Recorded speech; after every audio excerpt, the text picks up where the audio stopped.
Alhamdulillah Rabbil Alamin. Wassalatu wassalamu ala Rasulillah wa ala alihi wa sahbihi ajma'in, amma ba'd. Subhanaka la ilma lana illa ma 'allamtana innaka antal hakim. Rabbi shrah li sadri wa yassir li amri wahlul 'uqdatam min lisani yafqahu qawli.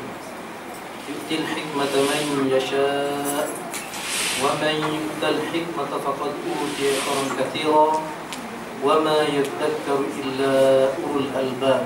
Shadaqallahul azim. Yang saya muliakan Tuan Pengurusi Surau, Tuan Imam, ahli jawatan kuasa, hadirin hadirat, muslim muslimat yang dirahmati sekalian. Syukur kita Allah Subhanahu wa taala kerana kita telah menunaikan satu kewajipan solat Isyak secara berjemaah. Alhamdulillah, di mana solat berjemaah Isyak adalah salah satu solat yang maknanya Tuhan telah menikmat kepada kita untuk kita sama-sama sembahyang berjemaah. Jadi tuan-tuan, kata Nabi pernah bersabda, riwayat muttafaq alaih, yang mana hadis yang berbunyi, barang siapa yang duduk di dalam surau ataupun dalam masjid dalam keadaan berwudu selepas solat macam kita sekarang ni, jadi malaikat akan berdoa kepadanya. Malaikat akan berdoa kepada dia sehinggalah wudunya terbatal. Maknanya apa yang malaikat doakan kepada orang yang macam tu, yang masih berwudu selepas solatnya tadi, malaikat mendoakan, Allahumma arhamhu, Allahumma fir lahu, Allahumma tub alaihi, ma lam yu'dhi fihi, ma lam yuhdith fihi. Ya Allah, ya Tuhanku, ampun, rahmatilah beliau, ampunilah beliau, terimalah taubat beliau selama mana dia tidak melakukan kerosakan ataupun keburukan semasa berada dalam surau tersebut, masjid tersebut, dan juga selama mana beliau masih lagi berhadas. Jadi tuan-tuan tidak berhadas. Maknanya kalau tuan-tuan dan puan-puan yang sudah terbatas solat air semayang, maknanya boleh ambil semayang sekarang, masuk balik dan dengar balik. Mudah-mudahan malaikat akan terus mendoakan kepada kita sehingga selesai majlis kita malam ini. Jadi tajuk yang diberi oleh pihak surau kepada saya ialah Ramadan mu tunggu aku macam aku datang. Kalau balik kata mu tunggu aku mari. Balik kata, kalau kata hang tunggu aku mai. Sama tu. Tapi baling kata lain tau. Baling dalam kata, tapi baling tu dia bunyi lain sikit, macam kelantan sikit. Baling. Tak serang baling. Agak mu tunggu aku mari. Tu. Jadi maknanya bila masuk sahaja bulan Rejab, saya nak beritahu macam ni. Para ulama salafun soleh ketika habisnya Syawal, habisnya Ramadan, maksudnya terlepas Ramadan yang terlepas, habisnya Ramadan, masuknya satu Syawal, selama 6 bulan apa yang mereka amalkan? Selama 6 bulan sesudah Ramadan, mereka menjadikan 2 fatrah doa. Daripada selepas 6 bulan habis Ramadan sehingga 16 akan datang Ramadan kemudian, apa yang mereka amalkan? Mereka mendoakan kepada Allah Subhanahu wa taala, ya Allah, ya Tuhan kami, ya Allah, ya Tuhanku, terimalah Ramadan aku yang telah lalu. Selama 6 bulan mereka beramalkan doa tersebut, selama 6 bulan tidak pernah terhenti sehinggalah masuk fatrah 6 bulan untuk Ramadan akan datang. Mereka berdoa pula, ya Allah, ya Tuhanku, pertemukanlah aku dengan Ramadan yang akan datang. Dan bila masuk sahaja bulan Rejab, apa yang mereka doakan? Doa yang saya baca tadi, Allahumma barik lana fi Rajabin wa Sya'bana wa ballighna Ramadan. Ya Allah, ya Tuhan kami, berkatilah pada kami bulan Rejab ini dan juga Sya'ban, dan sampai kalau kami pada bulan Ramadan. Doa sungguh-sungguh. Kenapa tuan-tuan? Bila sebut pasal Ramadan, tuan-tuan, orang-orang yang kaki ibadat, orang yang mengagendakan diri dengan agenda-agenda ibadat, mereka akan terus membayangkan satu keterujaan dalam wajah mereka, yang mana mereka tak sabar-sabar untuk sampai kepada bulan Ramadan tersebut, yang mana ketika Syawal lagi mereka dah cuba untuk bersungguh-sungguh menekuni ibadat yang mana telah Allah gariskan, yang mana Nabi telah sampaikan kepada hadisnya, bagaimana kita ingin menjalankan ibadat Rejab untuk sampai kepada bulan Ramadan. Jadi bila sebut bulan Ramadan, kita tengok kalau surah-surah yang surah ni tak ada tulis kot. Surah-surah tempat lain dia ada tulis lagi 80 hari. Ada tulis dah. Ada tulis lagi 79 hari. Dah buat countdown dah. Jadi bila sebut sahaja Ramadan, macam-macam kita bayang dalam wajah kita. Ada yang bayang lapar. Betul. Ni tak boleh makan dah ni Ramadan. Masuk Ramadan tak boleh makan dah. Dia bayang lapar dah. Ada bayang lapar. Ada bayang baju raya betul. Ada di tempah dah. Di tempah dah ada. Saya tengok sembok-sembok tepi tu, tempah baju raya sudah tutup. Tutup dah tuan. Buat cepat. Ada lagi yang tak kurang juga, ada yang biasa saja. Sebab Ramadan biasa tak apa. Tapi ada juga yang begitu seronok sehingga masuk Rejab sahaja air mata mereka berlinangan. Mereka begitu teruja menantikan bulan Ramadan tersebut, kerana bulan tersebut dikatakan bulan umat Nabi Muhammad SAW. Yang mana Nabi SAW pernah bersabda yang bermaksud bulan Rejab, bulan Allah, bulan Sya'ban, bulan aku, bulan Ramadan, bulan umatku. Barang siapa yang mengikhlaskan diri di dalam berpuasa hanya semata-mata mencari rahmat Allah Subhanahu Wa Taala, maka layaklah baginya mendapat ganjaran yang cukup besar Allah Subhanahu Wa Taala. Jadi tuan-tuan, maknanya kalau ini bulan Allah Subhanahu Wa Taala, tak patut kita tinggal. Kenapakah Allah Subhanahu Wa Taala begitu menawarkan kepada kita tawaran cukup besar pada bulan Rejab ini tuan-tuan? Kerana dua perkara. Pertamanya, tak lain tak bukan kerana ingin menawarkan pahala-pahala kepada kita. Yang keduanya, kerana Allah begitu adil kepada kita.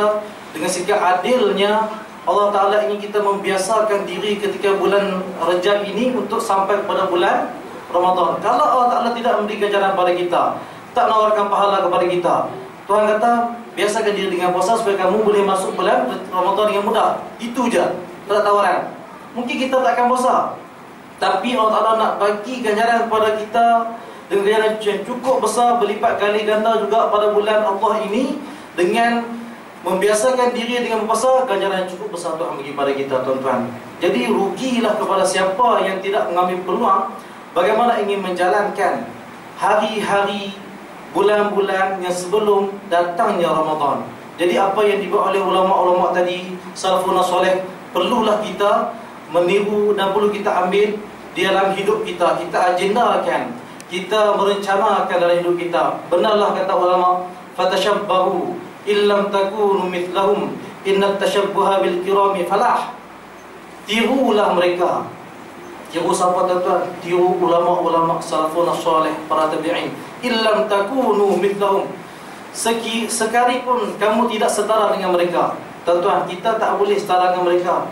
Sebab Nabi dah kata dah, khairul qurun qurni. Sebagai qurun apa Nabi dah kata, kita ni dah akhir-akhir dah. Tapi walaupun tak setara, innat tashabbuha bil kirami falah. Orang yang tiru orang-orang yang mulia tadi akan membuka pintu-pintu kejayaan. Jika kita tiru cara hidup mereka, cara mereka berdoa, cara mereka ingin menghidupkan bulan Rejab, Sya'ban, Ramadan, kita tiru, insya-Allah mudah-mudahan Tuhan akan buka pada kita pintu-pintu kejayaan pada kita. Kejayaan semua akan dapat. Cuma kemungkinan menghadapi hari-hari mengamali dengan ibadat tersebut mungkin tak sama. Kerana kita disibukkan dengan keduniaan, kerana kita disibukkan dengan kerja-kerja yang mungkin tak sudah-sudah. Kerana itulah apabila seorang tabi'in bertanya kepada seorang sahabat, ini zaman tabi'in yang mana Nabi sudah wafat, datang kepada seorang sahabat dan bertanya, "Wahai sahabat Rasulullah SAW, Nabi pernah berkata, sebaik-baik kurun kamu, dan kamu memang dikatakan sahabat yang terpilih dan juga sebaik-baik umat, sebaik-baik masa ialah masa kamu, dan kami sesudah kamu. Tapi bila kami tengok, kami zaman tabi'in melihat kamu beribadat, tak macam kami. Kami rajin, kami semayang 300 rakaat semalam, 500 rakaat semalam. Bahkan dikatakan Imam Abu Hanifah digelar sebagai lutut unta kerana lututnya begitu keras, kerana terlalu banyak rukuk dan juga sujud pada Allah Subhanahu Wa Taala. Dan beliau menghabiskan satu malam dengan 500 rakaat solat malam, tuan-tuan. Sampai kita macam tu? Sampai kita macam tu? Tak sampai. Tapi fatashabbahu illam takunu mithlahum innat tashabbuha bil kirami falah. Jadi apa jawab sahabat tadi? Sahabat kata, benar, kami tidak solat sebanyak solat kamu, kami tidak puasa sebanyak puasa kamu, dan kami tidak beribadat sebanyak ibadat kamu. Tapi apa membezakan kami dengan kamu adalah kami lebih zuhud kepada dunia berbanding kamu. Kamu beribadat benar, tapi dalam hati kamu penuh dengan keduniaan. Tapi kami beribadat, kami hanya ada Allah dalam hati kami. Itu membezakan antara kami dengan kamu. Tuan-tuan, jawapan yang cukup. Wassabiqunal awwalun. Kalah kita, tuan-tuan. Kita hari ini, tuan-tuan, kita mai semayang, dengar hujan turun, teringatkan kat rumah, tuan-tuan. Baru kain yang basah tak curi lagi. Tapi sahabat, tuan-tuan, Sayyidina Umar ketika berlaku, dia datang solat, dia terlambat datang solat berjemaah bersama Rasulullah sallallahu alaihi wasallam. Apa beliau kata? Kerana dunia tadi, kerana benda tadi telah melalaikan aku daripada aku solat jemaah, aku jualkan dunia aku tadi kepada kamu, tuan-tuan. Aku infakkan kepada kamu. Sampai macam tu. Kita ada macam tu, tuan-tuan? Tak sampai.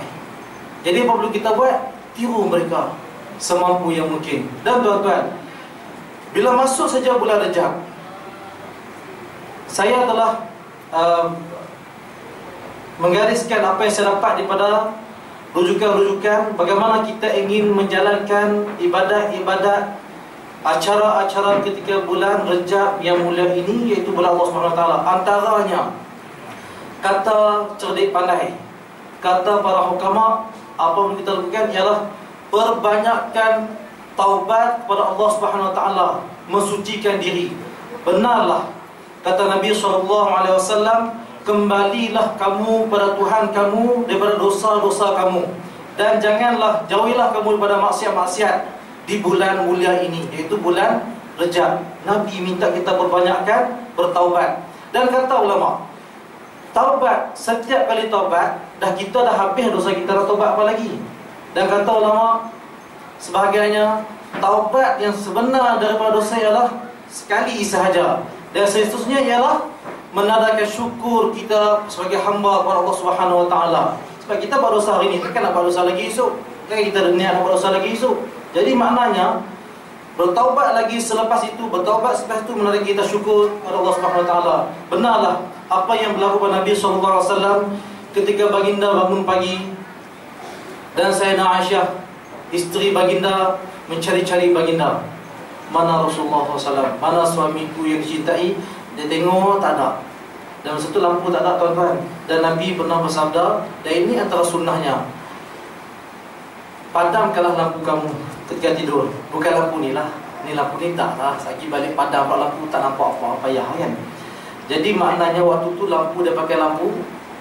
Kalau kita ni mungkin delay lah kot macam tu lah. Sebab Nabi takut kalau berlaku binatang lalu, tikus lalu, menyebabkan mungkin kebakaran. Jadi Nabi kata padamkan lampu sebelum tidur. Itu antara sunnah. Jadi kalau siapa-siapa yang pakai lampu minyak gas, lampu lilin itu boleh padam lah, pakai lampu ni tak apa. Okay, jadi bila Sayyidina Aisyah mencari-cari Rasulullah SAW tak jumpa, tiba-tiba rupanya berada di atas sejadahnya menunaikan ibadat kepada Allah Subhanahu Wa Taala dengan penuh khusyuk. dengan penuh kualiti. Dan saya kata, aku tidak pernah melihat solat yang begitu kualiti melainkan solat Rasulullah SAW. Tuan-tuan, kualiti, tuan-tuan. Jadi selepas Rasulullah habis solat, apa saya nak tanya? Wahai Rasulullah, qad ghafarallahu ma taqaddama min dhanbika wa ma ta'akhkhara. Telah Allah ampunkan dosa kamu yang dah lepas dan yang akan datang. Sampai macam ni kamu solat, saya buka dia macam ni. Kenapa ya Rasulullah? Nak bimbang apa lagi? Nak takut apa lagi? Rasulullah jawab, tuan-tuan, hebat jawapannya. Afala akunu abdan syakura. Tak bolehkah aku jadi hamba yang bersyukur? Tuan-tuan, itu gambaran syukur daripada Nabi SAW kepada Allah, kepada Tuhannya. Bagaimana kita hari ini syukur kepada Allah SWT?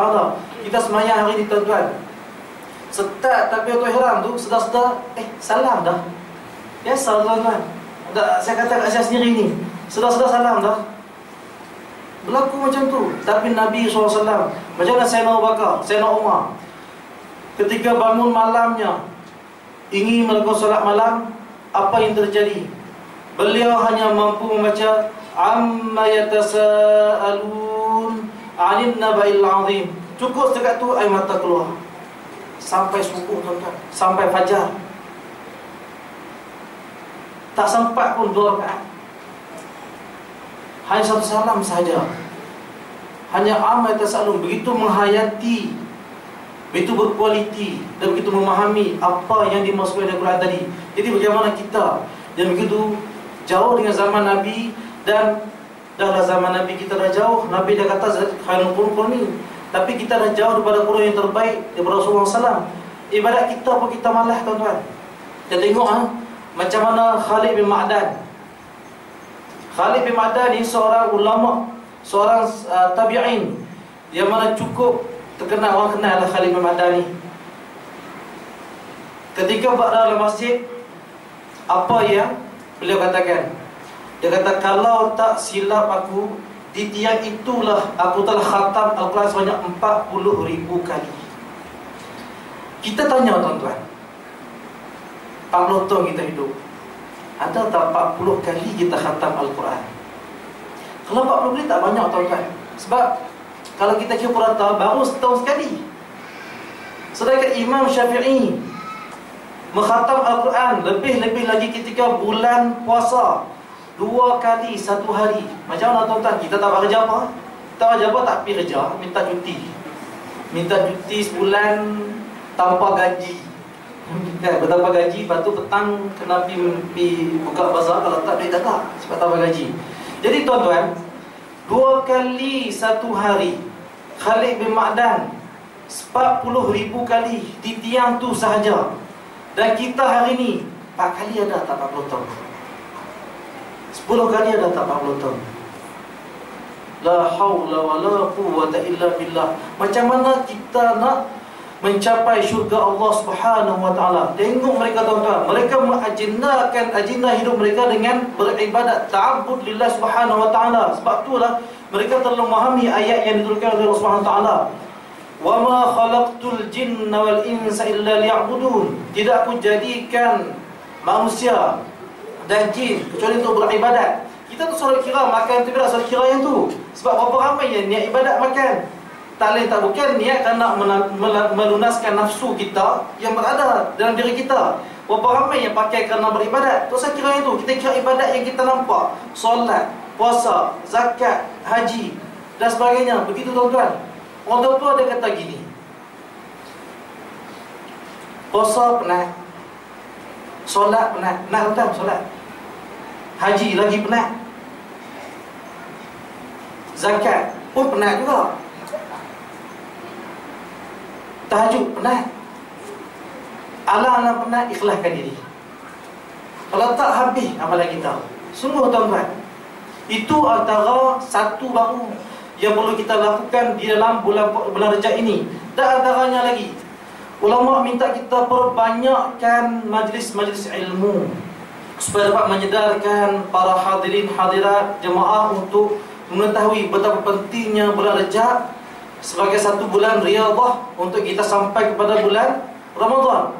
Tuan-tuan, bawa anak-anak, bawa ibu, bawa ayah, bawa isteri, bawa suami pada majlis ilmu. Yang mana sekarang ni bila masuk Rajab, ramai surau-surau banyak, masjid-masjid yang buat majlis ilmu untuk kita datang dan mendapatkan motivasi yang cukup baik daripada tuan guru, ustaz-ustaz, doktor-doktor menceritakan tentang kelebihan bulan Ramadan, tuan-tuan. Jadi bulan Ramadan, tuan-tuan, perbanyakkan majlis ilmu dan berkawanlah, selalulah bersama dengan orang-orang yang banyak ibadat, yang kaki ibadat. Kaki ibadat bukan kaki je ibadat, tuan. Saya cari kaki ibadat pula. Dalam bahasa Arab dia kata gini, itlaqul juz'i wa iradatul kulli. Cerita separuh tapi nak semuanya lah, cerita dah gitu. Nak kaki ibadat. Kau kaki ibadat. Kan? Seperti ayat saya baca tadi, fatashabbahu illam takunu mithlahum inna tashabbuha bikum falah. Jadi maknanya bila kita tengok orang beribadat, kita datang, kawanku sembahyang sunat, aku pun nak buat jugalah. Kawan aku baca Quran, kita pun terikut nak buat. Betul Nabi kata, nak kawan dengan orang yang buat minyak wangi, yang kawan dengan orang yang tukang besi. Sebab baju kita akan terkena besi dan dia cari juga sikit sebanyak. Itu yang kedua. Yang ketiga, tuan-tuan, perbanyak istighfar kepada Allah Subhanahu Wa Taala. Kita tengok antaranya seorang salafun soleh tabi'in yang mana menjadikan satu agenda hidupnya berzikir kepada Allah Subhanahu Wa Taala. Dan apabila ditanya pada beliau, wahai tuan guru, wahai tuan syekh, satu hari berapa kamu berzikir kepada Allah Subhanahu Wa Taala? Kami nak tahu juga dan kami nak ikut juga tuan syekh. Berapa? Tak banyak, dia kata. Tak banyak. Dan dia tanya, kamu berapa? Kami adalah tuan syekh, boleh lah sikit. Berapa tuan syekh? Sikit je. Berapa? Kalau tak silap aku hitung dengan jari jemari aku ini, kalau tak silap aku telah berzikir kepada Allah Subhanahu Wa Taala untuk hari ini saja 18,000 kali. Tuan-tuan, 18,000 kali. Kerana itulah mereka bergelar was-sabiqunal awwalun. Tuan-tuan, kita di mana, tuan-tuan? Dan dikatakan beliau ketika ingin meninggal dunia, orang yang mandikan jenazah nampak tangan dia sedang membilang tasbih. Tangan dia bergerak, tapi dia tak sebut lah, subhanallah, lagi lari pula orang mandi tu. Dia tak sebut lah sebab dia dah meninggal. Tapi maknanya tangan dia masih membilang tasbih. Kerana tangan dia, orang kata apa, kalau orang Kedah kata dah kena berhadi, orang kata apa, dah biasa gitu dah. Duduk saja pun. Pernah tengok Syekh Nuruddin, tuan guru kami, dia dah saja pun dah biasa, orang duduk biasa pegang tasbih. Dia mengajak pun duduk gitu tangan dia, nampak, menyentuh. Jadi gitu, tuan-tuan. Maknanya bila tangan dia terlalu banyak memegang tasbih, tuan-tuan, sehingga akan jenazahnya dimandikan pun tangannya masih membilang tasbih. Itu antara karamah yang Tuhan bagi pada orang-orang yang begitu hampir kepada mereka, kepada Allah Subhanahu Wa Taala. Tuan-tuan, jadi bagaimana kita? Dan yang ketiga, yang keempat, bila masuk dalam Rajab, cuba diri kita, mujahadah diri untuk perbanyakkan solat di surau-surau, di masjid-masjid, itu solat fardu 5 waktu, tuan-tuan. Dan ada seorang ulama namanya Amash. Siapa tak kenal Amash? Seorang tabi'in yang dikatakan seorang guru besar dan juga terlalu banyak solat, banyak ibadat Allah Subhanahu Wa Taala. Dan ketika beliau ingin meninggal dunia, datanglah anak, cucu, isterinya mengurung beliau, ada sekeliling beliau, dan menangis kerana orang yang mereka kasihi sudah berada di ambang-ambang akhir hayat dan ingin meninggal dunia. Apa dia kata? Wahai anak-anak cucuku, wahai saudara-saudaraku, janganlah kamu menangis, karena bapakmu ini, datukmu ini tidak pernah meninggalkan takbiratul ula selama 60 tahun. Tuan-tuan, 60 tahun. Boleh sampai sana kita. Saya dah hari ini umur, kalau kira bulan hijrah 39 tahun dah hijrah. 15 Safar. Saya tahu bulan Hijrah. Tuan-tuan tahu dilahirkan bila bulan Hijrah? Kenapa tahu tu?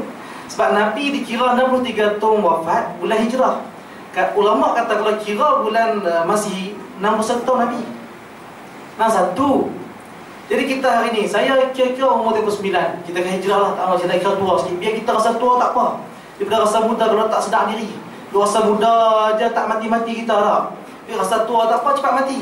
Biar ingat mati tak apa, sunnah Rasulullah SAW.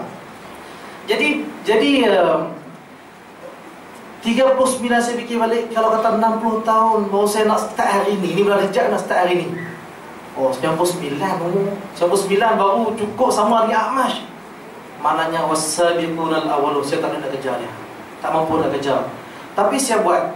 Maknanya kalau saya mati esok pun, kalau kita mati esok pun maknanya, atau mati pada Rejab ni pun, bermula pada hari ni, apa yang kita agendakan dalam hidup kita, solat jemaah 5 waktu tak tinggal. Mudah-mudahan walaupun kita tak sama 60 tahun bersama dengan Amash, tapi Tuhan tulis kerana niat kita ingin tiru dia. Fatashabbahu. Nampak tak? Inna tashabbuha bil kiram falah. Mungkin kita juga mendapat kerjaan seperti kerjaan Amash tadi, tuan-tuan. Mudah-mudahan Allah SWT beri kerjaan pada kita. Jadi itu, tuan-tuan, perbanyakkan mujahadah diri untuk solat berjemaah 5 waktu di surau-surau, di masjid-masjid. Tuan-tuan, hadirin hadirat yang dirahmati sekalian, masuk je bulan Ramadan. Bila masuk bulan Ramadan, tuan-tuan, apa yang perlu kita lakukan? Tak lain tak bukan kita berpuasa sebulan 60 hari. Bagi yang mampu, tak berhenti dan melakukan dengan penuh keikhlasan. Allah Ta'ala membuka pintu-pintu pada kita, memberi ganjaran pada kita yang cukup besar. Dan mudah-mudahan kita juga diberi Allah SWT ganjaran syurga yang telah dijanjikan Allah SWT. Jadi kenapa Ramadan ini, tuan-tuan, disebut sebagai bulan yang mulia? Antaranya, tuan-tuan, kalau kita tengok bulan Ramadan diturunkan Al-Quran. Karena kemuliaan kalamullah Subhanahu wa ta'ala, karena kalam tadi kalam mulia diturunkan ke dalam bulan Ramadan, maka terheretlah kemuliaan Ramadan tadi kerana kemuliaan Al-Quran, tuan-tuan. Allah Ta'ala muliakan Ramadan dengan menurunkan Al-Quran. Dan Nabi sebut dalam hadisnya yang sahih, Nabi sebut, qad adhallakum syahrul Ramadan Mubarak. Telah berlabuhnya tirai Ramadan Mubarak. Maknanya Nabi telah memperakui Ramadan itu bulan yang begitu berkat, bulan yang begitu baik, bulan yang begitu penuh dengan rahmat Allah Subhanahu wa ta'ala. Jadi, tuan-tuan, daripada hari ini, bila kita sudah membiasakan diri dengan agenda-agenda ibadat kita, mudah-mudahan bila masuk Ramadan nanti kita dapat.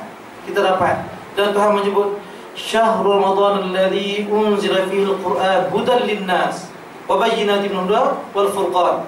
Nampak tak? Tuhan turun Quran di situ. Dan kenapa? Apa kelebihan Ramadan di sana? La'allakum tattaqun. Nampak? Ya ayyuhalladzina amanu kutiba alaikumus syiyam kama kutiba alal ladzina min qablikum la'allakum tattaqun. Mudah-mudahan kita boleh ketakwaan. Kenapa ketakwaan begitu penting kepada kita? Esok Jumaat, kalau orang yang pergi Jumaat dia akan dengar khatib akan berpesan pada kita supaya kita bertakwa. Wa tazawwadu fa inna khairaz taqwa. Karena sebaik-baik bekal ialah takwa. Karena seorang ulama bila ditanya pada beliau, Syekh, harga barang naik.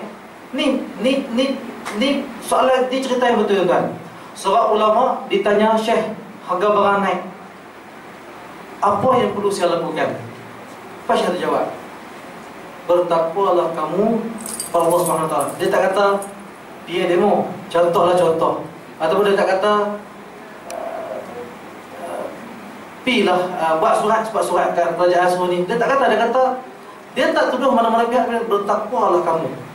Benarlah firman Allah SWT, wa man yattaqillah yaj'al makhraja warzuqhu min haitsu la tasib. Betul, tuan-tuan, bila rezeki kita berkat, bila kita bertakwa kepada Allah SWT, Tuhan akan menyibukkan kita hanya dengan dia sahaja. Dan benarlah kata Imam Junaid Al-Baghdadi, dia kata apa?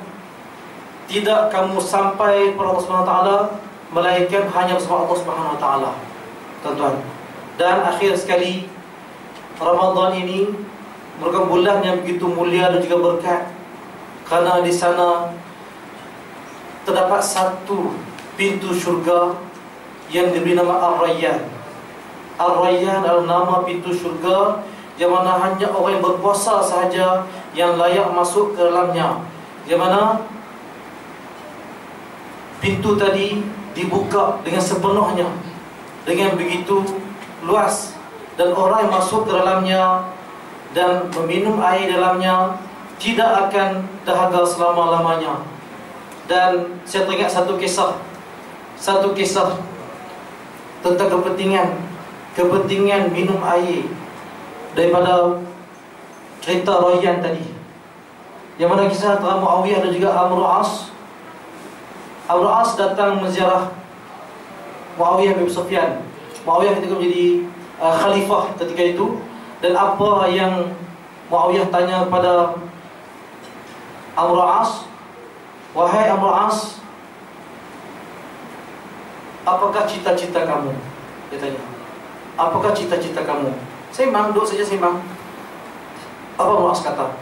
Aku bercita-citakan, aku ingin ada satu tanah, sebidang tanah yang luas, yang penuh dengan kebun tamar, dan di sana ada tali air, sairan air.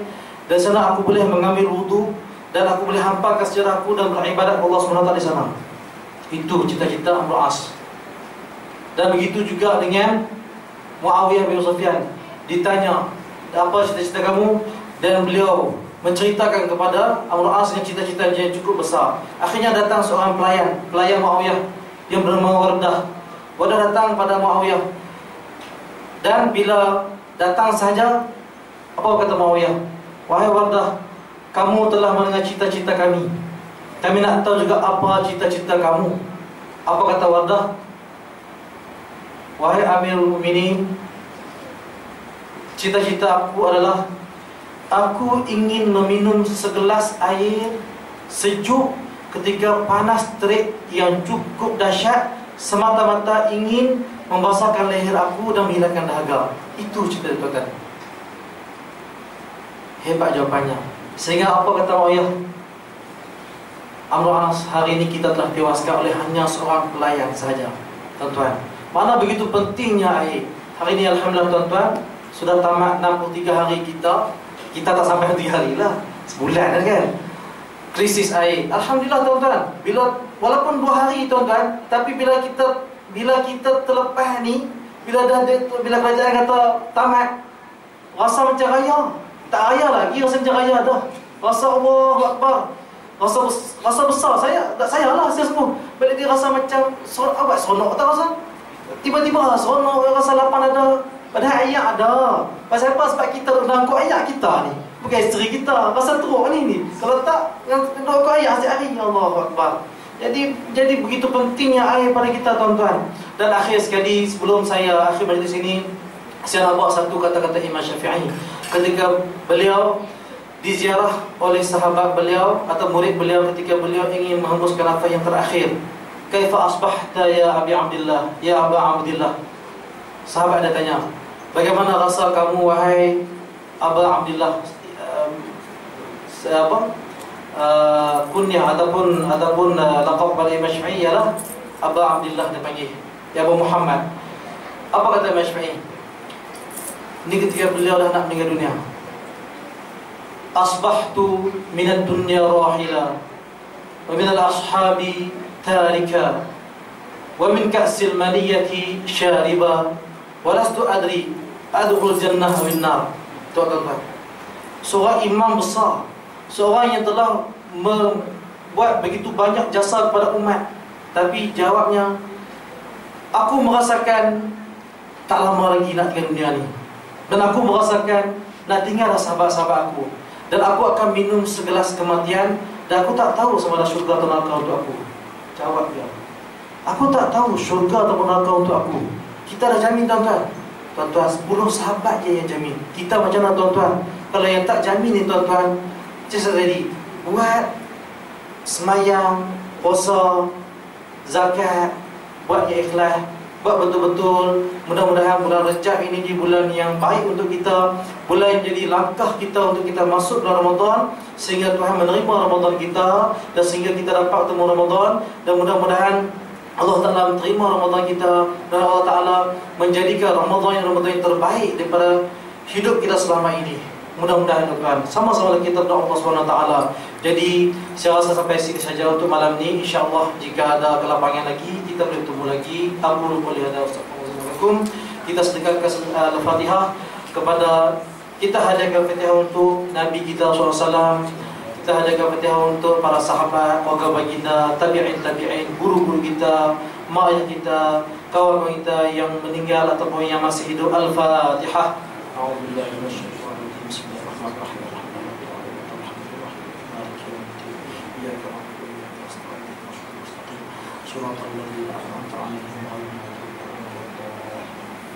Bismillahirrahmanirrahim. Wassalatu wassalamu ala Rasulillah wa ala Allahumma faqihna fi din wa 'allimna ta'wil. Allahumma ij'alna min muslimin hasanah. Rabbana 'alaika tawakkalna wa ilayka al-nushur. Rabbana atina fid dunya hasanah. Wa sallallahu ala sayyidina Muhammad. Alhamdulillah. Taqabbalallahu minna. Wassalamu alaikum.